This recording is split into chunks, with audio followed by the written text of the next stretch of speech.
Mambo wase, leo tuko Njiru, tuko kwa Kapi, tukikunywa maziwa fresh, tumewaletea Story Za Baze. And today on Story Za Baze tunaenda kuongelea maneno tena rape and defilement. Hatutachoka kuongea na leo tunaongea na young people as they tell us issues zenye hao wanaona, shida ni nini na maneno ya rape and defilement. Mbona hakuna solutions even after we've spoken the problem over months and months. Mbona tuoni change? Watu waambie wanataka kuona change gani? Watu waambie wanamulika nani?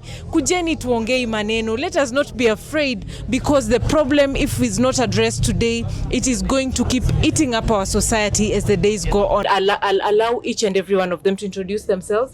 Alafu kila mtu ukishaji introduce unatuambia shida ni rape and defilement. Umeona nini? Umesikia nini? Na what would you like to change as we continue to raise awareness around the issue of rape and defilement yenye inamaliza watoto wetu kwa vijiji. I'm going to start. Niwezelaje wase, nitoka Riz. Naitwa Lydia Karancha. Mimi naitwa Devi na toka Imta. Naitwa Banda, preferred name, lakini zaidi ni Dennis Otieno. Wangu naitwa Nezil. Mimi naitwa Jed. You guys are mostly digital creators and I think with the rise of Usikimi and other very energetic CBOs and CSOs that are cropping up, we are seeing more and more rape and defilement cases ziki appear online. And I know most of you, like the man mentioned, have interacted with those stories in the online space. How do you, as someone who is to a certain level very aware of the problem, handling that online? Because I know online can be a very toxic environment. Sometimes when these stories come up, you find some comments, you look at them and you're thinking to yourself, how? And this is someone who's free, probably anaishi kwa compound yenye kuna watoto, and this is the level of thought he has. Anaishi kwa compound na older women, right? Because we've seen even 80-year-old women getting raped and defiled. We've heard of stories where men are getting raped. Young boys are getting defiled. So as a content creator, when you're in those spaces, how do you navigate that space, especially when now you start seeing those very negative comments streaming? Thank you so much, Doreen, for saying most of the time kwa hii community yetu tumezoea wasichana sisi urepiwa na si udifailiwa, but it's very hard talking about rape in men. Men get also raped, but I know it's not like si mingi sana, but men are also or survivors or victims of SGBV. Now, when it's coming to these digital spaces, for young people, this is a safe space we have got. Neza kuja nikose kukwambia nilirepiwa, but nitakuja nipate story ya bado huko TikTok, ujue nitaongeza zangu. Mkifikiria Lydia maybe ana cloud chase, alafu nilikuwa nimekuacha. So naendelea tu kuongelesha story zangu vile nilirepiwa, frustration and everything. So as far as we are getting so many stories, ukiangalia most of the time like Usikime ukiangalia social media handles zao, they're speaking about cases, they're speaking about trauma watu upitia na hizi cases. Unapata kuna demo alidefile, the other one was it was Homa Bay na kumkanjeria akisema nataka kumlipia fare kuja Nairobi. You see, this is Siaya, this is how justice, cause it's expensive. Imagine kwa ni Siaya tunanga court system. So what is happening in Siaya? Yenye njeri lazima mtu na Siaya mulete Nairobi. At the end of the day kesi ilifanyika hapi, the kid was defiled in Siaya, meaning at the end of the day after safe space tumempea tunarudi Siaya to handle the case. Mimi naangalia whereby tuko na hizi apps ya dating apps, you know, zina come up daily, you know. We have so many people who wanakuwa raped after umekuwa nitoje hiyo kukuniniwa umekuwa lured in, but they don't talk about it. So ikikam kuwa systemic, I really love, lakini haziku reported. Atujui cases ngapi zile, unajua tu swipe left right left right left right, sivyo? Ikienda kamingiana wewe umeenda, you've raped someone, you've defiled someone. We have even minors kwa hizo apps. So how do we all tunaholaje gava yetu responsible? Because a minor anaweza kuja niambie ni aje nasikia kuna hii na hii, because the minors that we have nowadays, tuko na mature minors mwenye you can't even tell this person ni mtoto, you see. So by the time wanakuambia ni aje nifungulie hii app ama niweke kwa hii app so that ni access hivi na hivi, nasikia chali yangu fulani anakuwa kwa hii app, nataka nijue kapi yako kwa hii app.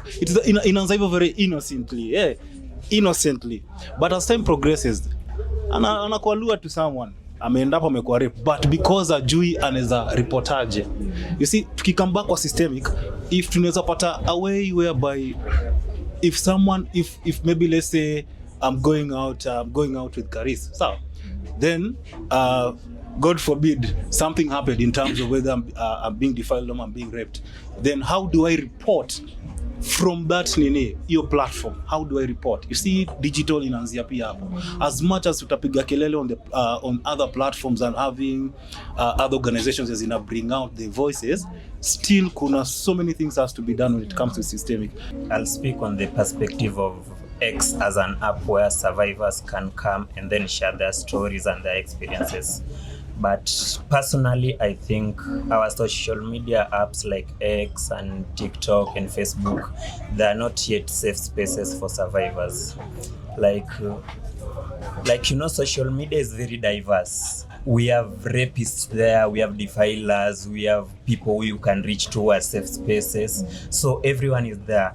So maybe when someone brings up a story that alikuwa defiled, and then you go into the comment section, you'll find very diverse responses. Mtu anauliza, we need to hear the other side of the story, and then that's a very common response in your letter.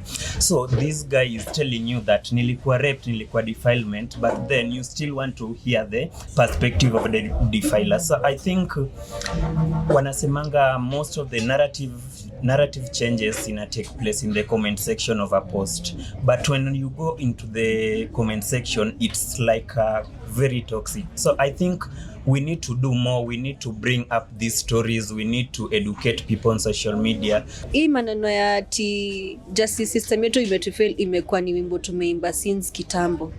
Mmeona hii kesi ya juzi ya kale katoi Kenya kalirepiwa, that man was killed by the community. Sasa imefika penye hawawezi hata peleka kesi court. Wameamua sasa hii maneno ya kusema tunapeleka mtu mbele high work. So people decided to take things into their own hands. Ikifika hapo tunabaki tukisaidika na nani? Juu hatuwezi kwa tuna take things into our own hands, and yet tuna claim tuko na justice system inafai kwa inatuokoa. It's not doing anything for us.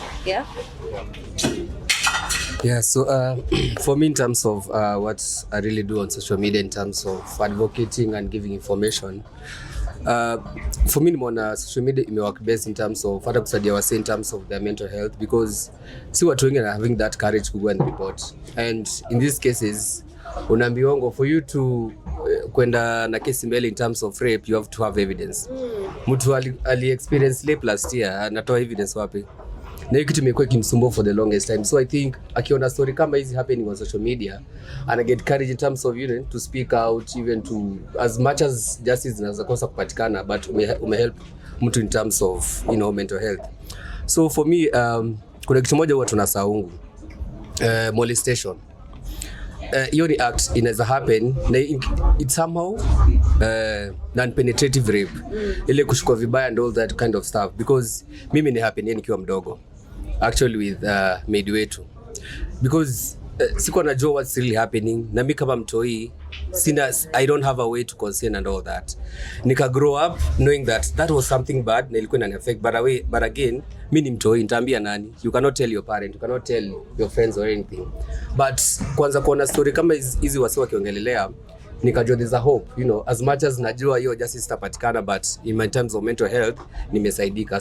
Now nikiangalia how do we make this young girl to speak about it. Now kuna vile tulikuwa tunasema tunaweza mulika nani. Okay. That one when it's come home, hiyo ni kazi ya mzazi. And we say as a kid, ukishaza mtoto, the way the history of a kid, when you look at psychology and everything, at 2 years that kid knows Doreen anipendi, kuna mtu anipendangi, kuna mtu ananipenda. That's why whenever you hold a kid, the kid can sense really. So when ukianza kutrain mtoto anajua anafaa kutumia poti, akifika 4 years old the kid knows hula anavanga longi, maybe mimi na address. That's the time angafai kufanya hivi. You see, this is how we make a safe space with our own kids. Nenda job, anga sikushike hapa, ukioga ufai kuoga na jade, jujeni ni msicha na bozi asikushike. You see, that's why it comes whereby mtoto ashaanza kujua. Like mimi natumianga poti, Kariza anasimama. Unaona? Hapo ndo unaanza kumwambia Kariza ako hivi na mimi niko hivi.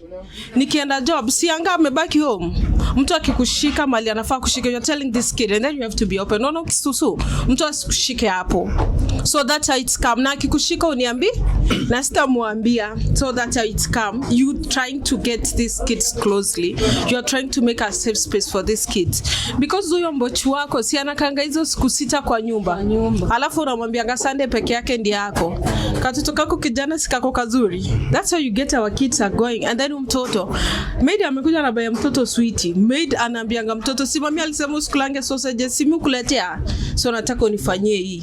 Na hivi ndio huko vitu vizuri. So if as parents we come home, that's building a safe space.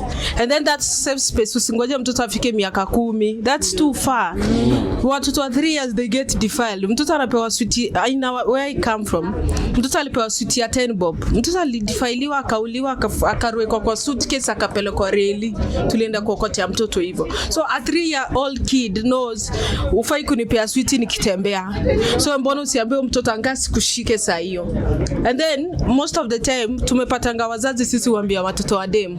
So na assuming Karis maybe is my young boy, like huyo hata shikwa, maybe made amuoni, forgetting that huyo hata ndio saa hii ako at risk.